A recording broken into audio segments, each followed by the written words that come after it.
Bismillahirrahmanirrahim. Assalamualaikum warahmatullahi wabarakatuh. Alhamdulillahirabbil alamin wal 'aqibatu lil muttaqin wala 'udwana illa 'alal zalimin wa asyhadu an la ilaha illallah ilahul awwalin wal akhirin wa asyhadu anna Muhammadan abduhu wa rasuluhu khataman nabiyyin. Allahumma shalli wa sallim wa barik ala abdika wa nabiyyika Muhammadin sallallahu alaihi wasallam wa ala alihi wa ashabihi wa man tabi'ahum bi ihsanin ila yaumiddin, amma ba'd. Para mahasiswa sekalian yang dimuliakan Allah Subhanahu wa taala, masih berkaitan dengan iman kita pada Al-Qur'an ya. Kita sebutkan dan para ulama akidah menjelaskan bahwa iman kepada Al-Qur'an ini harus terperinci ya, harus detail, dan menjadi bagian iman pada Al-Qur'an adalah, dan ini adalah keimanan kita sebagai kaum muslimin dan muslimah, adalah bahwa kita memberikan perhatian pada ta'limul Quran yang pertama ya. Kita mempelajari Al-Qur'an ya. Mempelajari Al-Qur'an maksudnya adalah kita belajar bagaimana membaca Al-Qur'an yang benar ya.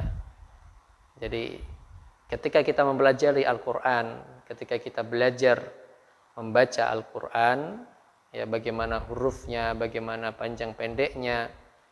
Karena ketika kita belajar Al-Qur'an di sana ada tajwid ya, yang sudah diajarkan oleh para ulama. Ada mad 2 harokat, ada mad tabi'i, ada mad lazim muttasil, ada mad jaiz munfasil, ya, ada mad iwad, dan beberapa seterusnya yang berkaitan dengan tajwid. Ini perlu kita pelajari ya.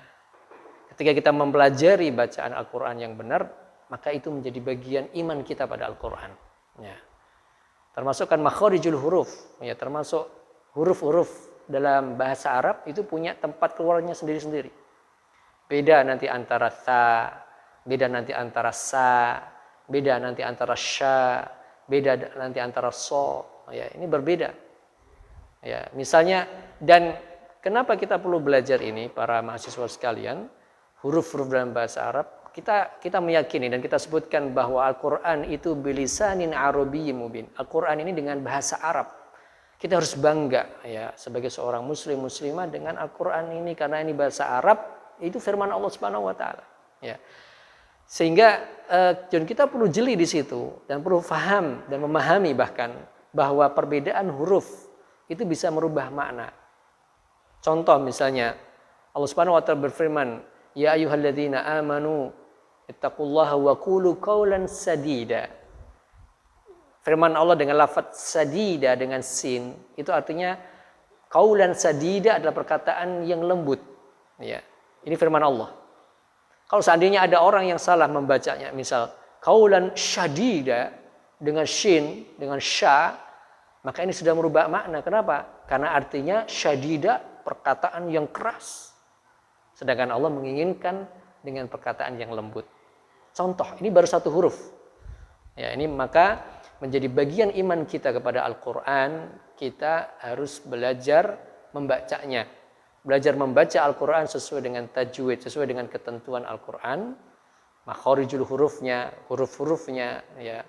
Kemudian tadi tajwidnya, panjang pendeknya ya. Ini semua ya menjadi kewajiban kita untuk kita mempelajari. Yang kedua, seandainya kita sudah bisa belajar dan sudah bisa membaca, maka bagian iman kita pada Al-Qur'an adalah ta'allumuh. Yaitu apa? Kita mengajarkan. Ya. Ya, kita ajarkan bacaan Al-Qur'an ini kepada teman-teman kita yang belum bisa. Ya. Ya, karena sampai Rasulullah SAW, khairukum man ta'allamal Qur'ana wa 'allamah. Sebaik-baik kalian, ini coba bayangkan, orang yang paling baik itu apa? Ternyata Rasulullah menyebutkan dia yang mempelajari Al-Qur'an dan dia yang mengajarkan. Ya, mengajarkan Al-Qur'an. Baik, yang ketiga para mahasiswa sekalian adalah menghafalkannya ya, menghafalkan.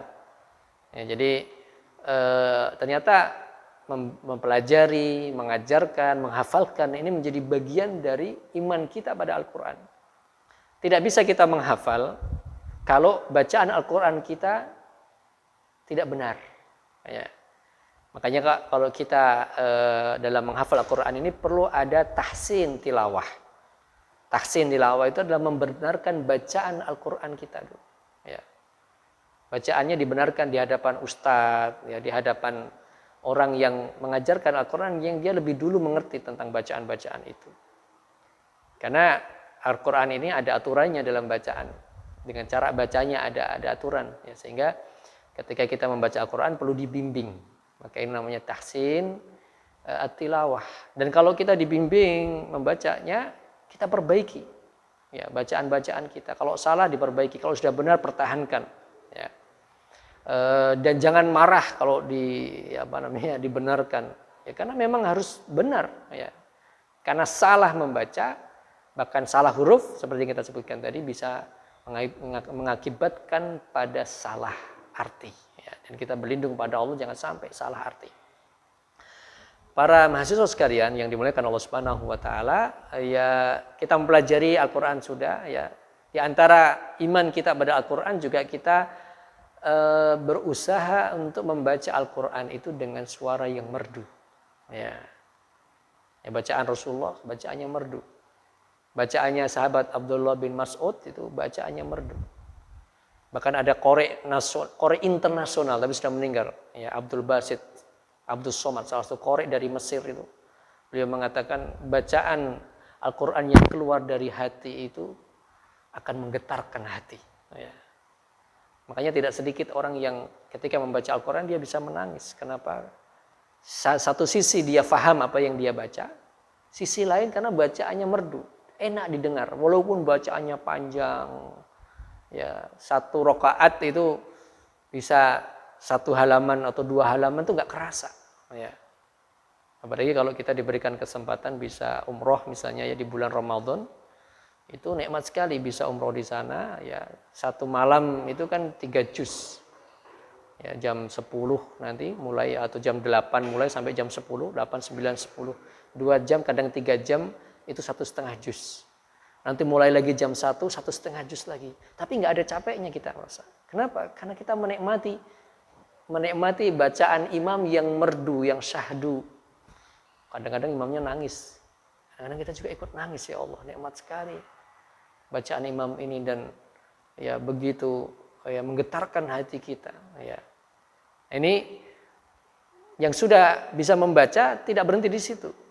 Latih, ya, agar bacaan suara kita itu menjadi suara merdu yang tartil, ya, enak didengar, ya. Kemudian para mahasiswa sekalian, perlu juga bagian dari iman kita pada Al-Qur'an ini adalah kita mempelajari tafsirnya. Nah, kalau ditanya tafsir, kitab-kitab tafsir sangat banyak sekali. Dan para ulama ahli tafsir juga menjelaskan agar kita selamat, ya, dalam memahami isi kandungan Al-Qur'an, maka belajar tafsir kita itu tafsir bil ma'thur, ya, tafsir yang dijelaskan oleh para ulama tafsir. Maksudnya apa? Adalah tafsir ditafsirkan dengan Al-Qur'an. Maksudnya apa? Contohnya dalam Al-Qur'an. Misalnya Allah Subhanahu wa taala berfirman, ya, was-sama'i wat-tariq wa ma adraka mat-tariq an-najmu ats-tsaqib. Was-sama'i wat-tariq, dan langit dan at-tariq.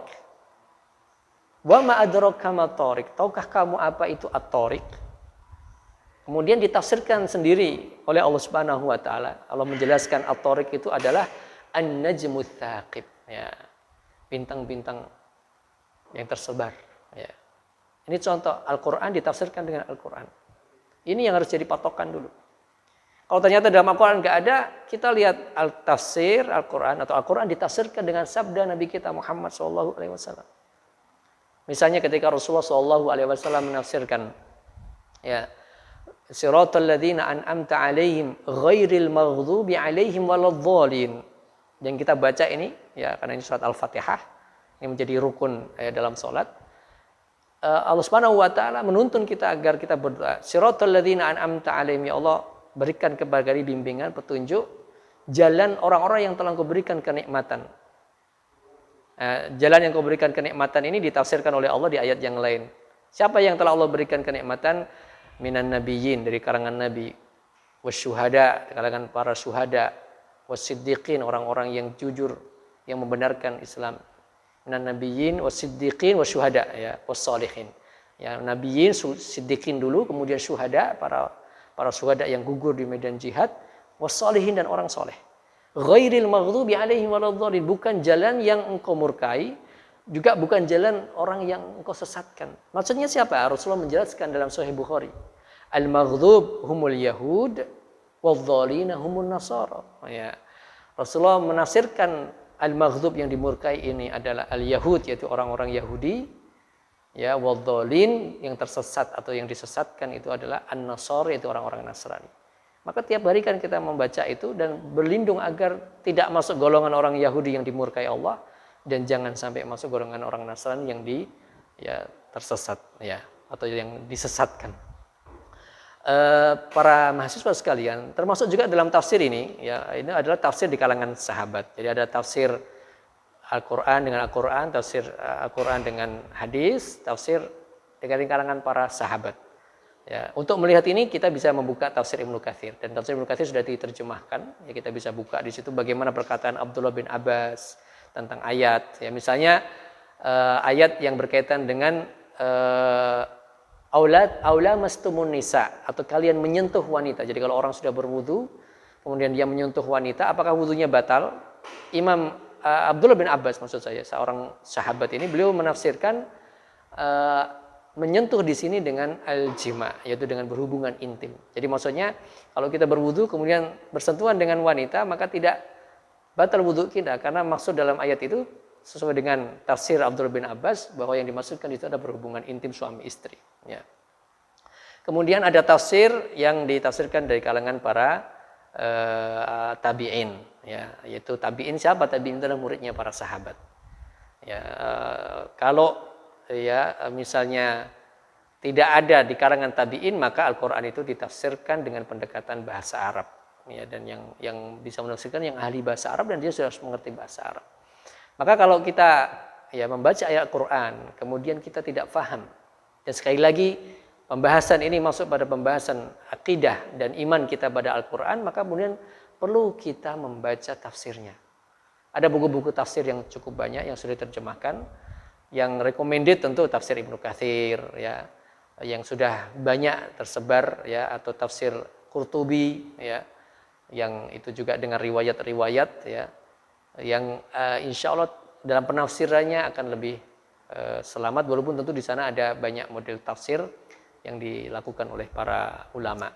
Para mahasiswa sekalian yang dirahmati Allah Subhanahu wa taala, tentu bagian yang terakhir yang ini juga masuk pada bagian iman kita pada Al-Qur'an adalah kita mengamalkan isi kandungan. Ya, kita yakin bahwa Al-Qur'an itu sebagai petunjuk untuk kebaikan kita di dunia dan kelak untuk kehidupan kita di akhirat. Maka setiap ayat yang kita baca, kita coba renungkan, kita tadabburi isinya, kemudian kita amalkan semampu kita. Ya, jangan kemudian ditinggalkan hanya sekedar membaca, tidak.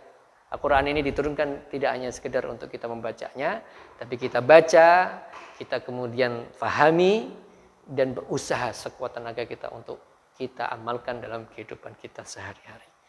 Mudah-mudahan ini bisa kita fahami bersama. Mudah-mudahan di sisa usia yang Allah berikan kepada kita bisa kita amalkan apa yang menjadi kewajiban kita pada Al-Quran, dan itu sekali lagi menjadi bagian dari iman kita kepada Al-Quran secara terperinci. Mudah-mudahan bermanfaat. Lebih kurangnya saya mohon maaf. Wallahu ta'ala alam. Wa sallallahu ala nabiyyina Muhammadin wa ala alihi wa sahbihi wa barik wa sallam. Wassalamualaikum warahmatullahi wabarakatuh.